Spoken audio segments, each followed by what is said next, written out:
He shaved off her daughter's hair at school. But when Ronda Rousey arrived, everything changed. Subscribe and tell us in the comments where you're watching this video from. The day began with sunlight pouring over the red-tiled roofs of Hamilton Crest Academy, nestled at the edge of Tucson, Arizona. The early morning was cool for spring, with a faint breeze threading through the palm trees and basketball courts that line the side of the elite campus. Students began trickling through the school's arching gates, clad in uniforms in shades of navy and beige, their backpacks slung low, their conversations casual and sleepy. No one suspected that by midday, something would happen inside the auditorium that would spark outrage across the country. Rousey, a quiet 14-year-old with almond-toned skin and striking hazel eyes, walked through the front gates with a confidence that didn't come from popularity, but from a quiet understanding of who she was. Her long, intricately braided hair fell down her back in soft cords, a traditional Polynesian style passed down through generations in her family. Today, she had adorned her braids with tiny seashell clips, each one representing an island her grandmother once told her about. It wasn't just a hairstyle. It was a tribute, a living connection to her roots. It was identity. La'Akea didn't seek attention. She had learned to make herself small in rooms that didn't understand her. But when she entered the main hallway that morning, her presence turned heads, not because of who she was, but because of what she wore on her head. Principal David Grimes, a man in his early 50s with a tight jaw and a tighter worldview, was exiting the administrative wing just as La'Akea passed. His eyes narrowed when he saw her. Grimes had a particular disdain for anything he couldn't label and file neatly into his notion of American normalcy. And this braided crown with cultural ornaments, was not in his comfort zone. He stopped abruptly, arms crossed, intercepting La'Akea before she could reach her first period. "Excuse me," he said, voice sharp and public. Several students slowed their pace, sensing tension. La'Akea turned, instinctively standing straighter. "Yes, sir?" Grimes gave her a once-over that felt like an audit. "We have rules about hairstyles in this institution." She didn't look away. "It's not against the code, sir. I checked." He smiled, thin and cold. "Come with me." Word traveled fast in private schools, faster still when the student involved was already the subject of hushed hallway admiration. By second period, a buzz had spread through the student body. La'Akea Rousey was being reprimanded by the principal. Some thought it was absurd. Others, more cynical, said they saw it coming. Inside the front office, Grimes made her wait. La'Akea sat silently, fingers curled into fists in her lap. The secretary avoided eye contact. After what felt like forever, he returned. Not to release her, but to inform her she would be part of a disciplinary assembly scheduled during third period. No further details. No explanation. At 10:50 a.m., the school intercom crackled to life.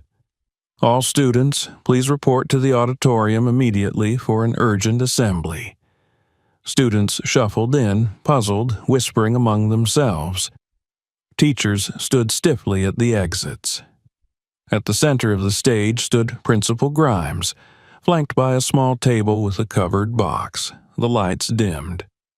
"La'Akea Rousey, please come up," he called. A hush fell. La'Akea froze in the second row, all eyes turned. Some students looked confused. A few pulled out phones beneath their hoodies just in case. La'Akea walked slowly to the stage, her heart pounding. She knew this was about her hair. She didn't know how far it would go. Grimes turned to the crowd. "Today," he began, We confront what happens when rules are ignored and appearance takes precedence over discipline. This is not about race. It's not about culture. It is about standards. Lakea's ears buzzed. Her vision narrowed. Grimes pulled the cloth off the table. On it lay scissors and electric clippers. There was a moment, short, invisible, but seismic, when Lakea realized he wasn't bluffing. "No," she whispered, but Grimes turned toward her. "You've been warned." "I wasn't," she said, louder this time. "No one warned me." He ignored her. "Turn around." She shook her head, stepping back. "You can't do this." "I have every authority," he said, voice rising. "The school handbook clearly states—" "I read it," Lakea said. "It doesn't ban cultural hairstyles." "That's subjective." "No, it's identity." The auditorium held its breath. A teacher near the wings shifted nervously. One of the janitors started to say something, but stopped. Grimes reached for the scissors. "You're making a scene," he muttered. "So are you," she said. But he had already grabbed a braid. The auditorium erupted in gasps as the scissors cut through the first lock of her hair. Then another, and another. The rhythmic snip of metal on hair echoed through the hall. Some students cried out. Others, in shock, held their phones higher. Lakea stood still, stunned, tears building but refusing to fall. Grimes wasn't done. He turned on the clippers. Lakea backed away, but a security guard blocked her path, unsure of what to do. She turned to Grimes, pleading, "Please stop." "I'm stopping the chaos," he snapped and brought the clippers to her head. The loud buzz filled the silence like a chainsaw. Bits of her hair fell like feathers. The ornate seashell clips clattered to the floor. Students began to whisper, some sobbing, some filming. Someone muttered, "This is assault." One brave freshman bolted from the auditorium and sprinted toward the school office. She didn't stop until she found a teacher she trusted, and together they made a call. But they weren't the only ones. One student uploaded the clip to Instagram. Another sent the footage directly to a number listed under emergency contact in the student registry. The name on that contact form? Ronda Jean Rousey. At 11:35 a.m., inside a gym in Los Angeles, Ronda finished her last round of sparring, her shirt soaked with sweat, her breath even. Her phone buzzed. She picked it up. One video. No caption. She pressed play.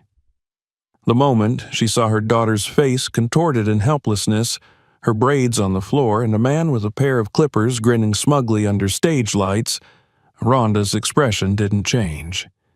She didn't scream. She didn't pace. She walked to her locker, tossed her gloves inside, picked up her keys and said to no one in particular, "Cancel my afternoon." An hour later, the car pulled out of her driveway in Los Angeles and headed east toward Tucson. Back at the school, Lakea was sent home early. No apology. No explanation, just a note saying she had been disruptive. She sat in the passenger seat of a friend's car, her hoodie pulled tight over her shorn head. Her phone buzzed nonstop, but she ignored it. The humiliation was still raw, her scalp stinging, her heart bruised. She didn't know what would happen next, but someone else did. Ronda didn't need to ask for details. She had seen enough. The GPS said she'd arrive in Tucson by nightfall. She turned the volume down, focused on the road, and whispered only once to herself. They touched the wrong girl. The story was far from over. It was just beginning. The drive to Tucson was long, but Ronda didn't feel it. Her hands remained steady on the steering wheel, her eyes fixed on the road ahead, unblinking, unyielding. The landscape blurred past in shades of orange and gold, the desert stretching endlessly on either side. Every so often, her phone would vibrate in the passenger seat, but she never looked at it. She'd seen all she needed to see. Her daughter's face, half-shaven, eyes full of shock and betrayal, was burned into her mind with a heat no amount of time could cool. She didn't need to scream to know her rage. It sat deep in her chest like a storm, coiled and waiting. She had learned long ago that true power wasn't in the noise, but in the silence that came before the blow. And Ronda Rousey, world champion, Olympian, fighter, wasn't coming for revenge. She was coming for correction. Back in Tucson, the school had attempted to settle into a fragile calm. The administration had called it a disciplinary teaching moment, and Principal Grimes had taken a leave of absence under the guise of cooperating with an internal review. No apology was issued to Lakia. No communication was made to her family, aside from a generic email stating that appropriate conduct was followed. The tone was defensive, dismissive. But outside the school's brick walls, the story had taken on a life of its own. The video clip that first made its way to Instagram had now reached Twitter, TikTok, and even the trending section of YouTube. Hashtags like #JusticeForLakia and #HarrisHerHeritage exploded overnight. Influencers reposted it. Civil rights lawyers commented on it. Parents across the country shared it with their own stories of children being punished for expressing their identity. The public wanted answers, and more than that, they wanted accountability. Ronda reached Tucson by early evening. She didn't stop to rest. She drove straight to her home, a small adobe-style property she kept for when they visited Arizona. Lakia was already there, curled up on the living room couch beneath a heavy fleece blanket, her knees drawn to her chest. Her hoodie was still on. Ronda stepped through the front door silently. She didn't call out. She didn't ask questions. She walked to her daughter and sat beside her. For a long moment, neither of them said a word. Then Lakia turned her head, just slightly, and whispered, "I didn't think he would actually do it." Ronda's jaw tightened, but her hand remained gentle as she reached over and pushed the hood back. The sight of her daughter's unevenly shaven head hit her like a punch, but she didn't flinch. Instead, she leaned in and pressed her forehead to Lakia's. "You didn't break," she said quietly.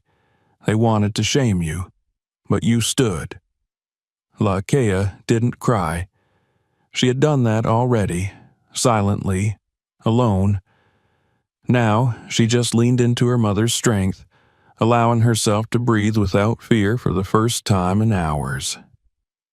Later that night, Ronda locked herself in the study and began making calls.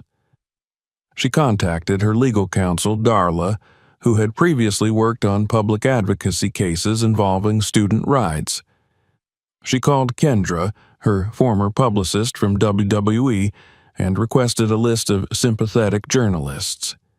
Then she made the most important call to Brianna Moore, a civil rights attorney with national reach and a fire for justice that matched her own. Within 2 hours, Ronda had a team assembled. "No lawsuits yet," she instructed them. "First, we show them the truth, and we do it in a way they can't hide from." Meanwhile, the school board scrambled to manage the fallout. Despite the administration's attempts to downplay the situation, the viral spread of the video had ignited fury among parents, students, and faculty alike. Anonymous tips began to surface, stories from other students who had been punished or humiliated for cultural expressions. A teacher reported that Grimes had once forced a Native American student to remove ceremonial beads from his hair during an exam. A former parent mentioned that her daughter, of Somali descent, had been told that her head wrap was distracting and was sent home for the day. The silence that once protected Grimes was cracking. Ronda, meanwhile, crafted her first public statement. She didn't use a fancy studio or a production team. She sat in her backyard, phone propped on a table with La Kea beside her, hood off, head bare, and shoulders squared.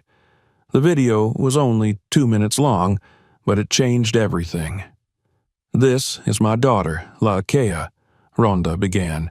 "She's 14. She's strong. She's smart.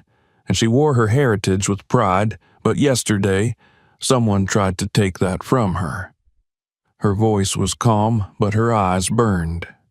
A school principal, an adult in power, grabbed scissors and clippers and humiliated her in front of her peers, not because she broke a rule, but because she wore who she is on her head.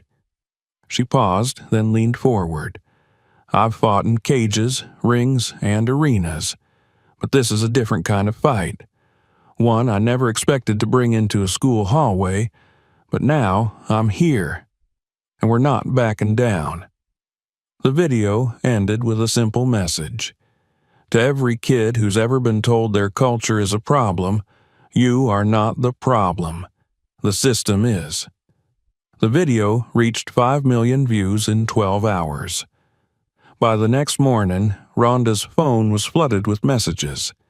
Major news outlets requested interviews. Civil rights organizations pledged support. UFC champions reposted her video, adding their own messages of solidarity. WWE superstars like Bianca Belair and Xavier Woods shared their own experiences growing up in schools that policed their appearance. Ronda declined all interviews, not yet. Instead, she prepared for what came next, the return. At Hamilton Crest Academy, the atmosphere had shifted. Students whispered in hallways. Teachers looked uncomfortable. A few stood up and offered quiet apologies to La Kea, though they weren't the ones who needed to. The school board issued a formal notice that an independent review of Principal Grimes's actions was underway, but made no move to offer restitution or apology. Ronda was done waiting. On Wednesday morning, 48 hours after the incident, a black SUV pulled into the faculty lot of the school. Ronda stepped out, dressed not in athletic gear, but in tailored slacks and a fitted jacket, her hair pulled back into a sharp braid. She carried no entourage, no press, just herself and her message. She walked through the school's main entrance with the same poise she carried into octagons and arenas around the world. The secretary stammered a greeting, unsure what to do. Ronda didn't stop. Students saw her first, their phones raised instinctively. They didn't cheer, didn't shout. They simply watched, wide-eyed, as she moved through the corridors like a force of nature. When she reached the administrative wing, she didn't knock. She opened the door. Principal Grimes was back. He had returned early, expecting to assert control. He was in his office, talking to a district official on speakerphone when Ronda walked in. He stood, startled. "Miss Rousey, She closed the door behind her. Outside, students began to gather, unsure of what was about to happen, but knowing they were witnessing something that would not be easily forgotten. Inside, the silence was suffocating. Grimes tried to recover his composure. "This is a private. You made it public," Ronda said. He hesitated, swallowed. "I acted within the bounds of the school code. This has gotten out of hand." She stepped forward. "What you did was assault a child, my child. You cut her hair on a stage and tried to strip her of her pride. Now we're going to see how it feels when someone cuts into your power." His face turned red. "Are you threatening me?" "No," she said, voice low. "I'm promising you."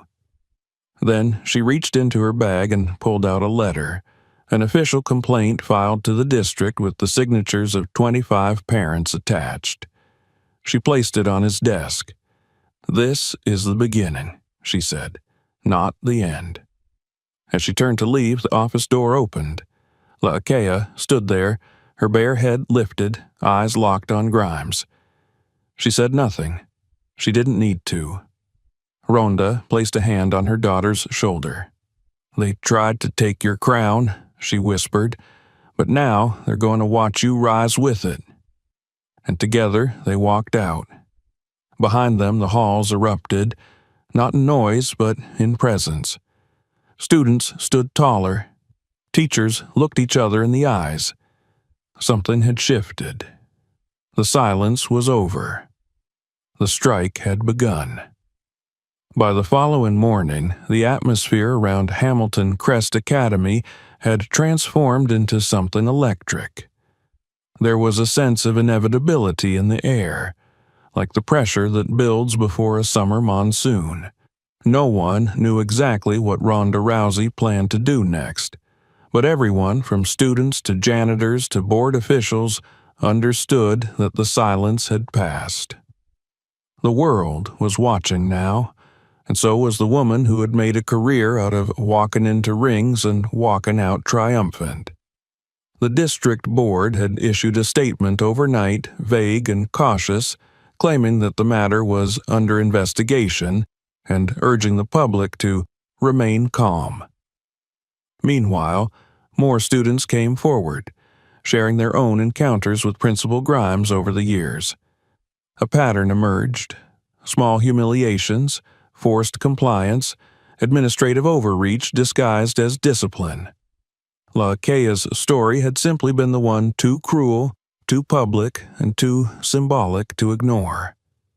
In the early hours of that Thursday, Ronda sat quietly at the kitchen table with Laakea. The girl's shaved head no longer looked foreign or vulnerable. It looked defiant. She was dressed in her school uniform, the collar crisp, her back straight, eyes alert. Ronda pushed a warm mug of tea toward her daughter and studied her face. "You sure you want to go in today?" Laakea nodded.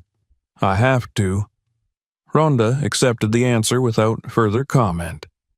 She wasn't the kind of mother to shelter her daughter from the world. She was the kind who would teach her how to meet it head on. And today, the world was going to meet them both.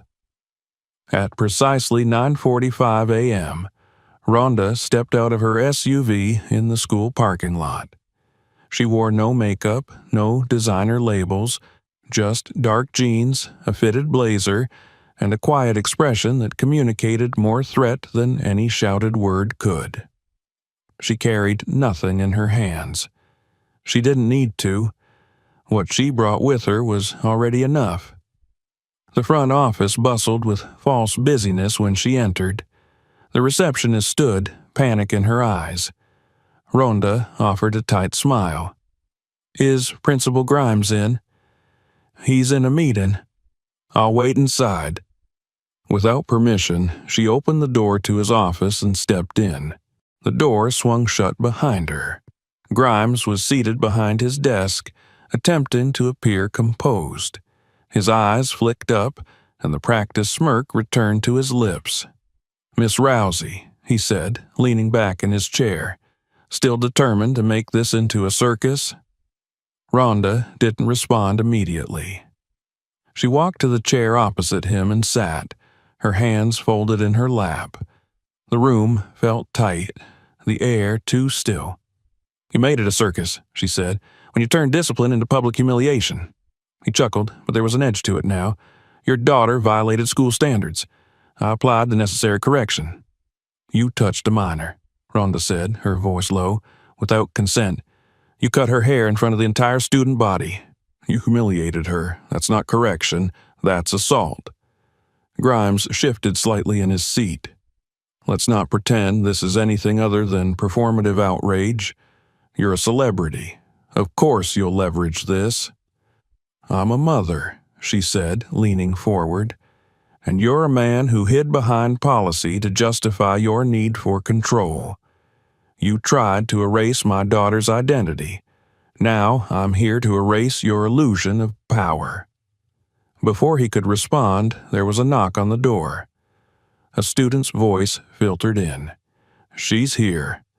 Grimes furrowed his brow. The door opened. La'Akea stepped into the office, her shoulders straight, eyes steady. She wore her hoodie down this time, her shorn head fully visible. She held a small object in her hand, a braided strand of her own hair, the shell clip still attached. She said nothing. She walked to her mother's side and set the braid on the desk, right in front of Grimes. He blinked. Ronda stood. "Now we're even," she said. She moved faster than he could react. In one motion, she stepped around the desk, grabbed Grimes by the collar, and pulled him to his feet. His chair shot backward and slammed into the file cabinet. Before he could protest, she turned him, precisely, expertly, and pushed him down against the desktop, holding his wrist behind his back in a clean, professional lock. Not painful, not violent, just enough pressure to make him freeze. "This is what control feels like," she said quietly. "Not force, just certainty." His breath was shallow, panicked. "You'll be arrested." Ronda leaned in close. "Try it. The cameras are already rolling." Unknown to Grimes, several students had their phones out in the hallway, pointed directly through the glass window. The scene was caught from multiple angles. Ronda wasn't hiding. She was demonstrating. She released him. He stumbled back, red-faced, humiliated.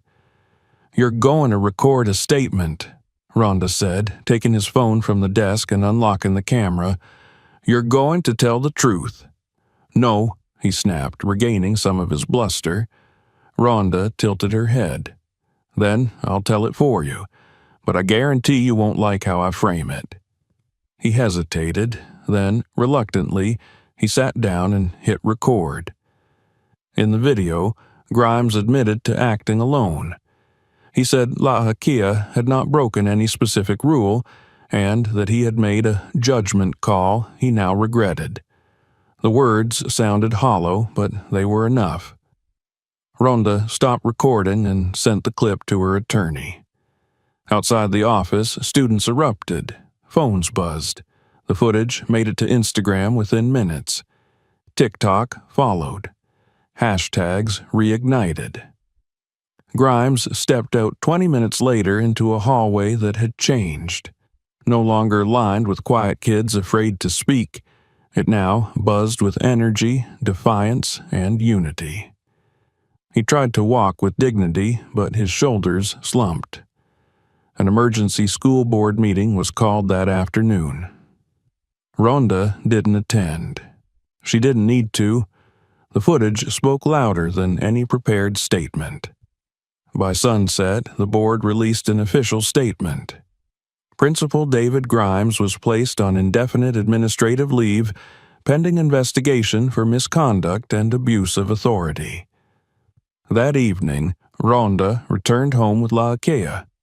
They sat on the porch, watching the desert sky darken with stars. "You didn't hit him," La'Akea said. "No." "But you could have." "Yes." "Why didn't you?" Ronda smiled softly. "Because showing control is more powerful than proven force." La'Akea leaned against her shoulder. "What happens now?" "Now," Ronda said, "we build something better."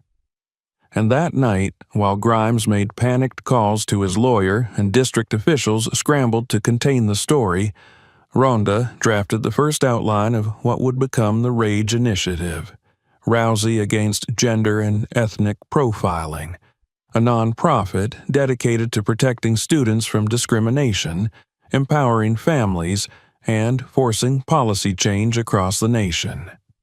She didn't need a ring. The fight was already hers, and it was only just beginning. In the days that followed the confrontation between Ronda Rousey and Principal David Grimes, Hamilton Crest Academy became more than a school. It became a symbol. The footage of the incident, showing the once feared administrator being physically and verbally confronted by the mother of the girl he humiliated, had circulated faster than anyone could have imagined. Mainstream news outlets ran primetime segments dissecting every frame. Morning shows invited psychologists to analyze the cultural implications. Talk radio buzzed with debates. The clip had surpassed the realm of gossip or controversy. It had entered history. But as the world talked, Ronda acted. Within 48 hours of Grimes being placed on administrative leave, Ronda's team announced the launch of the Rage Initiative. What began as an informal meeting in her Tucson living room quickly evolved into a structured campaign. Rage, Rousey against gender and ethnic profiling, was more than a foundation. It was a direct challenge to the silent injustices that had lingered in schools for decades. Backed by attorneys, educators, athletes, civil rights leaders, and parents from across the country, Rage declared its mission: to protect students, reform discipline policies, and root out hidden discrimination masquerading as dress codes and conduct enforcement. Ronda wasn't interested in sound bites.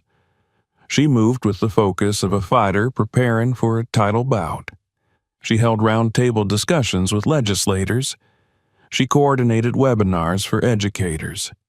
She hosted live broadcasts with other parents whose children had faced similar humiliations, some far worse, many unspoken until now. For every loud critic who called her reaction excessive, there were a dozen more voices of gratitude.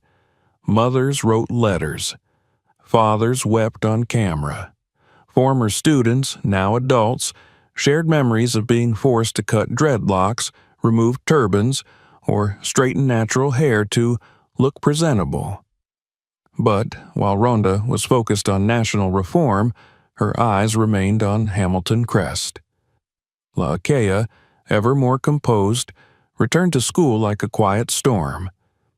The girl, who once kept her head low, now walked the halls with an ease that came from knowing the tides had shifted. Students looked at her differently now, not with pity, but with respect. Some even began wearing their hair differently, reclaiming what had been stolen from them silently over years of silent compliance. Teachers who had once enforced policies without question now hesitated, considering the cultural cost of every reprimand. The administration, desperate to project control, issued a lukewarm update. The school would review its dress and grooming policies in coordination with district officials. But no apology was given, no restorative action taken. It wasn't enough. Not for Ronda, not for the students, and certainly not for the truth. Then came an invitation, one that caught Laakea by surprise. The student council, emboldened by the events of the past week, requested that she speak at the next school assembly. It was scheduled for Friday morning in the same auditorium where her humiliation had taken place. At first, she refused. The idea of standing on that stage again, even under different circumstances, felt like reopening a wound that had barely begun to scab. But Ronda, ever patient, sat beside her daughter on the porch that evening and said, "That stage took something from you. It's time to take it back." And so, on a morning flooded with nervous anticipation, Laakea stood behind the closed curtain of the Hamilton Crest Auditorium. Her speech was folded in her hand, but she didn't look at it. Instead, she focused on breathing, deep and steady, the way her mother taught her before every difficult moment.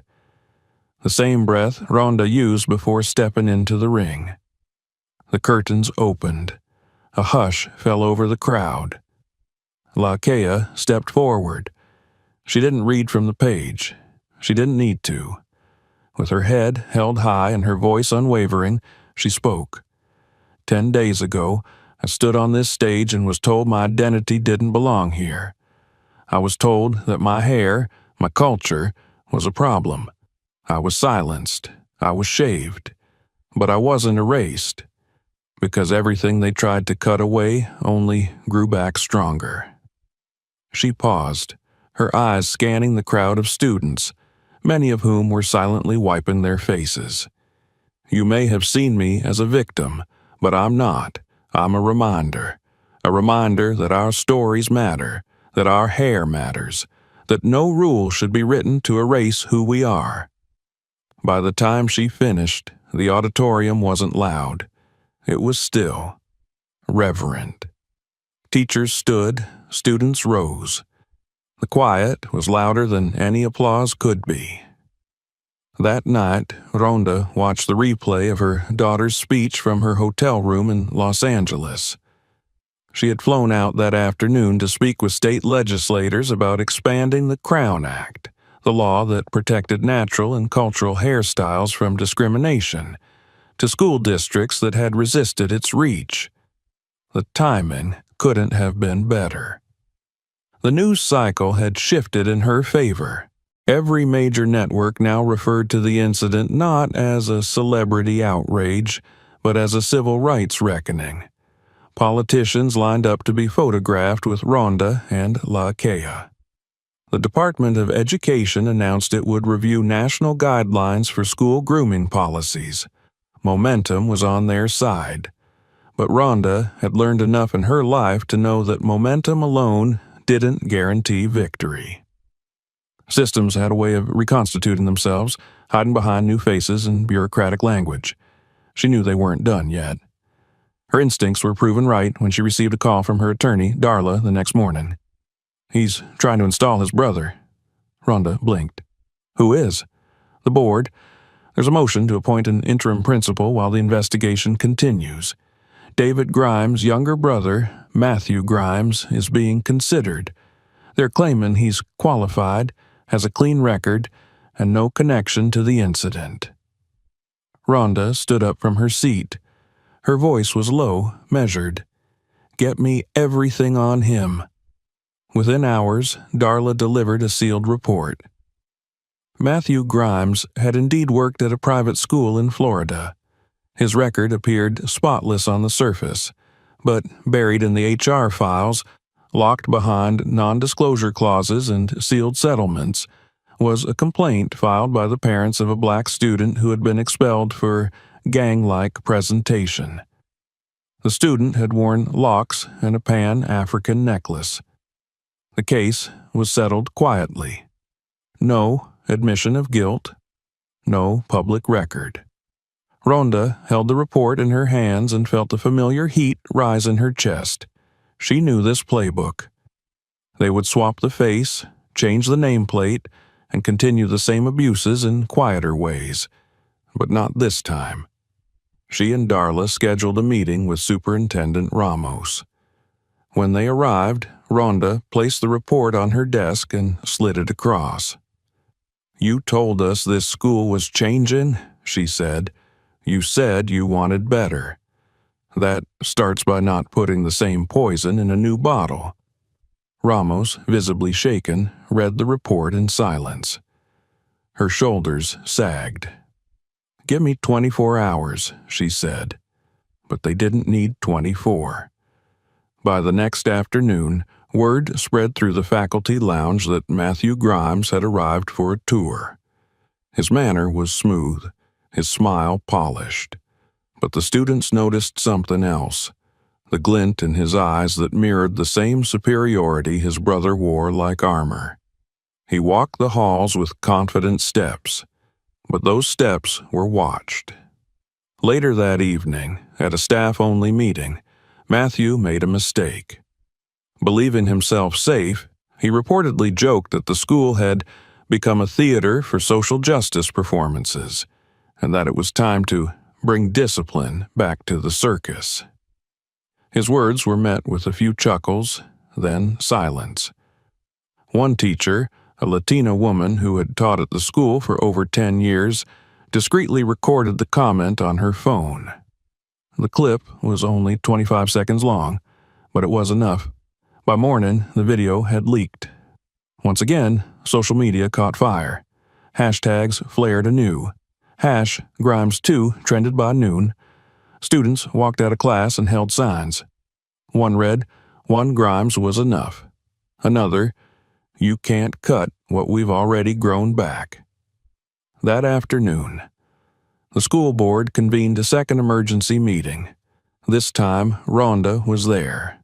So was Laakea. So were the students, hundreds of them.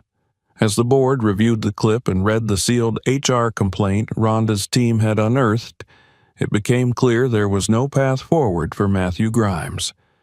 No amount of credentials could scrub away what he had said, or what his past had concealed. The decision came swiftly. Matthew Grimes' appointment was terminated. His file would be flagged across the district.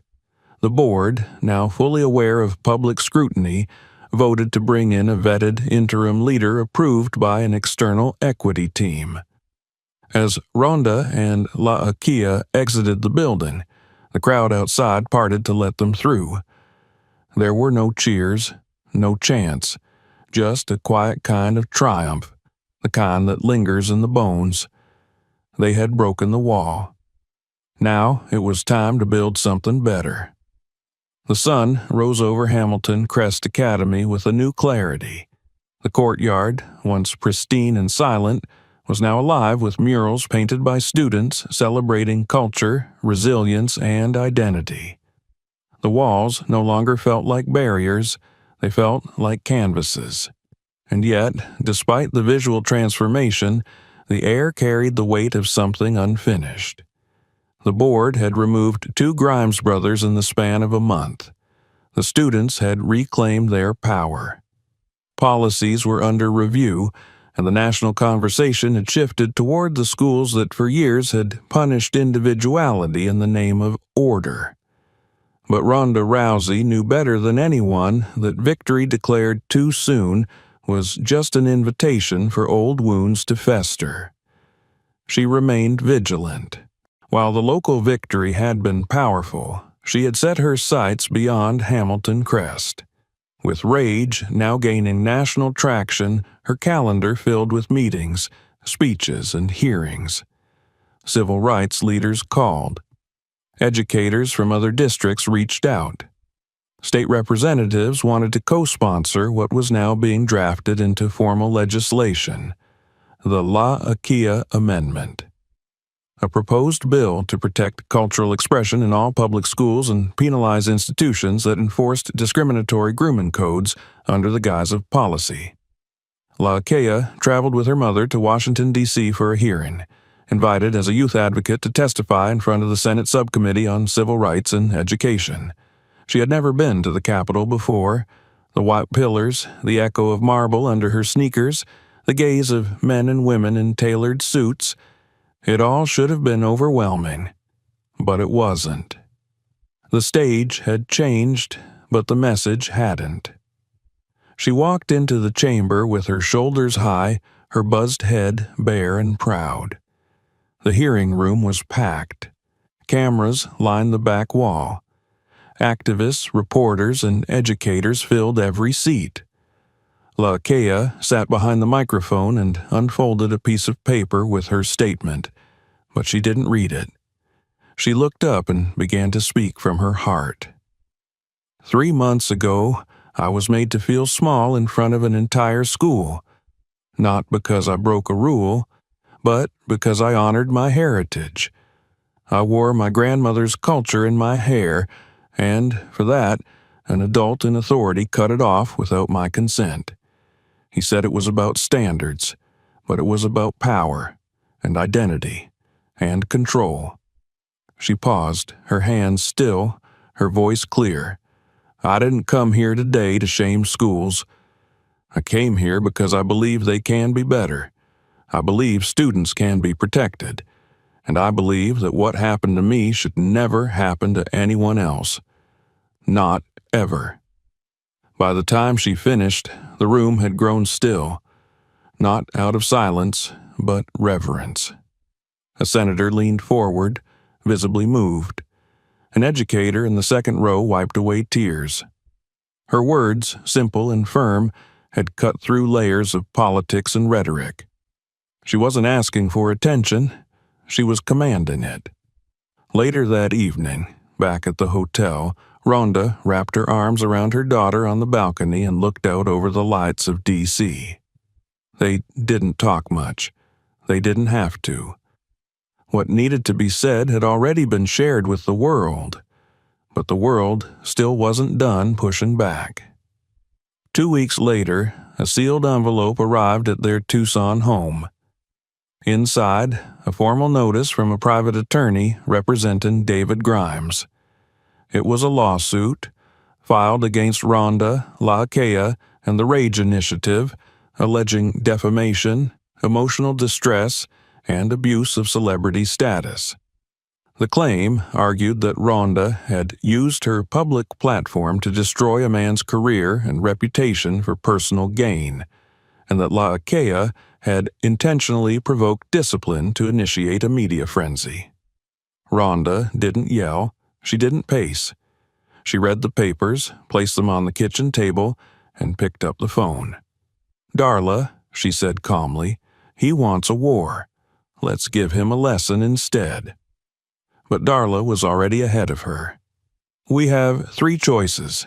We can litigate, we can settle, or we can shut it down before it ever breathes." Ronda smiled faintly.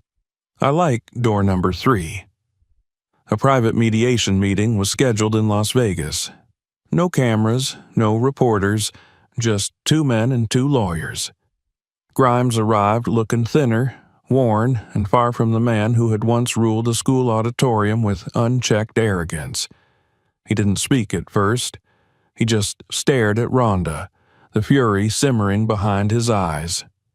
"You ruined me," he finally spat. "You turned me into a monster." "You did that yourself," Ronda replied. "I just made sure everyone saw it." He shifted uncomfortably in his seat, his lawyer placing a hand on his arm. "You think you're a hero?" he snapped. "You think that speech changes anything? You're not above the law." "No," she said calmly. "I'm inside it now, and I brought a flashlight." She reached into her briefcase and slid a thick folder across the table. Inside were printouts of internal emails between Grimes and faculty. Some recovered by whistleblowers, others leaked by former colleagues. There were racist remarks, instructions to discourage hairstyles that suggest nonconformity, photos of students targeted unfairly, testimonies, signed affidavits, recordings. "You sue me," Ronda said, her voice low, "and I release this. Not just to your board, but to every school in this country, every district, every parent who ever trusted someone like you to educate their child."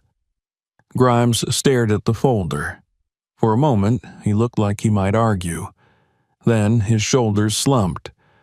The lawsuit was dropped that afternoon, but Ronda didn't stop. She understood now that the fight was not just for her daughter. It was for every child who had ever been told to change who they were to be accepted. The Rage Initiative expanded its reach. Schools in 6 states implemented new dress code policies drafted in partnership with her team. Workshops for teachers on cultural literacy became mandatory. A national summit was scheduled, and the keynote speaker was named, LaHakea. Back at Hamilton Crest, a new principal was appointed. Denise Carter, a black woman with 30 years in education reform, took the helm. Her first act, creating a student-led equity council to ensure that the voices of those most affected by school policy were heard. Her second act, commissioning a mural at the entrance of the school, painted by the students themselves. It showed a girl with a shaved head standing in the middle of a circle of students of every race, every gender, every culture. Above her were the words, "Our voices are not violations." They titled it Aria. On the day of the mural's unveiling, the auditorium was packed. Teachers, parents, students, and even reporters gathered. LaHakea stepped onto the stage once more, not to protest, but to inspire. "You know who I am," she said, her voice stronger than it had ever been. "But this isn't about me anymore. It's about the next kid who walks into this school with braids or beads or scars or silence and wonders if they belong. I didn't start this to go viral. I started this because someone took my hair and gave me something louder. She touched the microphone gently, then stepped back. The applause was thunderous, but she didn't smile for the cameras. She smiled at her mother, sitting in the back row with tears in her eyes and pride in her chest. Later that night, a call came from Washington. La'Akea had been named Youth Advocate of the Year by the National Education Alliance. Her name would appear in the official documentation of the La'Akea Amendment as it was submitted for a vote in 6 states. The voice they had tried to silence was now shaping policy. On the back porch that night, under a sky full of stars, La'Akea leaned her head on Ronda's shoulder. "Do you think it's over now?" she asked softly. Ronda smiled, brushing a hand over her daughter's head. "No," she said, "but you made sure the next fight will be easier for someone else. That's how change works." The stars didn't blink. They simply burned, and so did she. If this story moved you, don't forget to subscribe for more. Check out our other videos for powerful stories like this one, and share this with someone who needs to see it.